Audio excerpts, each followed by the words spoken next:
Hi friends, welcome back to tech railway. విశాఖపట్నాన్ని బెంగళూరుని కలుపుతూ ఒక కొత్త రైలు అనేది ప్రజలకి అందుబాటులోకి వచ్చే అవకాశాలు అనేవి కనిపిస్తున్నాయి.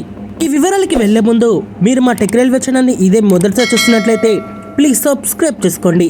అలాగే నోటిఫికేషన్స్ కోసం పక్కనే ఉన్న బెల్ ఐకాన్ కొట్టండి.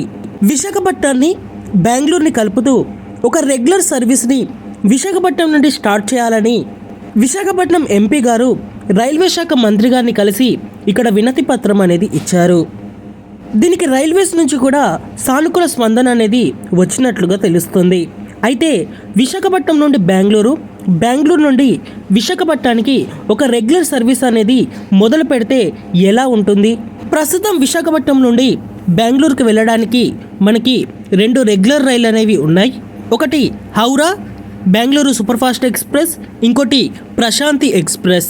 ఈ 2 రైళ్లు కూడా పైనుండే వస్తాయి, అక్కడే ఫుల్ అయిపోయి వస్తాయి. విశాఖపట్నానికి వచ్చేసరికి ఇక్కడ సీట్లు అనేవి అంత ఈజీగా దొరకవు ఈ రైళ్ళకి.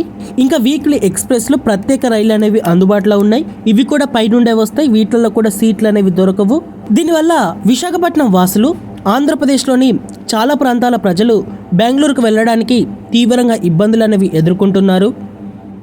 ప్రయాణికుల ఇబ్బందులను దృష్టిలో ఉంచుకొని విశాఖపట్నం ఎంపీ గారు ఇక్కడ రైల్వే శాఖ మంత్రి గారిని కలిసి విశాఖపట్నాన్ని బెంగళూరుని కలుపుతూ ఒక ప్రత్యేక ఎక్స్ప్రెస్ ట్రైన్ని ఏర్పాటు చేయండి అని కోరడం జరిగింది. దీనికి రైల్వే శాఖ మంత్రి గారు కూడా సానుకూలంగా స్పందించినట్లుగా తెలుస్తుంది. విశాఖపట్నం బెంగళూరు మధ్యలో కొత్త రైలు అనేది అందుబాటులోకి వస్తే విశాఖపట్నం వాసులకి ఇక్కడ సీట్లు అనేవి చాలా ఈజీగా దొరుకుతాయి. విశాఖపట్నం వాసులకే కాకుండా ఇది ఆంధ్రప్రదేశ్ నుండే స్టార్ట్ అవుతుంది కాబట్టి ఆంధ్రప్రదేశ్లో ఈ ట్రైన్ ప్రయాణించే అన్ని ప్రాంతాల ప్రజలకి కూడా రిజర్వేషన్ కోటా అలాగే సీట్లు అనేవి తేలికగా దొరకడానికి ఈ రైలు ద్వారా వీలనేది కలుగుతుంది. విశాఖపట్నం బెంగళూరు మధ్యలో ఒక రెగ్యులర్ రైలు అనేది అందుబాటులోకి వస్తే ఈ ప్రాంతాల ప్రజల యొక్క రైల్వే ప్రయాణ కష్టాలు అనేవి తీరనున్నాయి. చూద్దాం, ఈ ట్రైన్ తొందరలోనే వస్తే ఇది ఒక పెద్ద గుడ్ న్యూస్గా మారుతుంది ఈ ప్రాంతాల ప్రజలకి. అలాగే ఎంపీ గారు విశాఖపట్నం తిరుపతి మధ్యలో ఒక వందే భారత్ ఎక్స్ప్రెస్ ట్రైన్ కూడా ఏర్పాటు చేయండి అని కోరడం జరిగింది. దీని మీద మనం ఆల్రెడీ వీడియో చేసాం, ఒకసారి చూడని వాళ్ళు చూడండి. అలాగే విశాఖ కేంద్రంగా ఇక్కడ సౌత్ కోస్ట్ రైల్వే డివిజన్ని ఏర్పాటు చేయడం మీద ఎంపీ గారు రైల్వే శాఖ మంత్రి గారికి ధన్యవాదాలు తెలియజేశారు. విశాఖపట్నం నుండి రెగ్యులర్ సర్వీసులు అలాగే సౌత్ కోస్ట్ రైల్వే డివిజన్ అనేది అందుబాటులోకి వస్తే ఈ ప్రాంతం అనేది చాలా వరకు అభివృద్ధి అనేది చెందనుంది.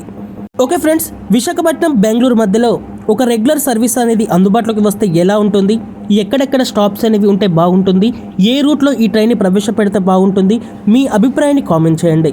అలాగే మరిన్ని మోర్ రైల్వే అప్డేట్స్ కోసం మన ఛానల్ని ఫాలో అవ్వండి. Thank you for watching. Have a nice day.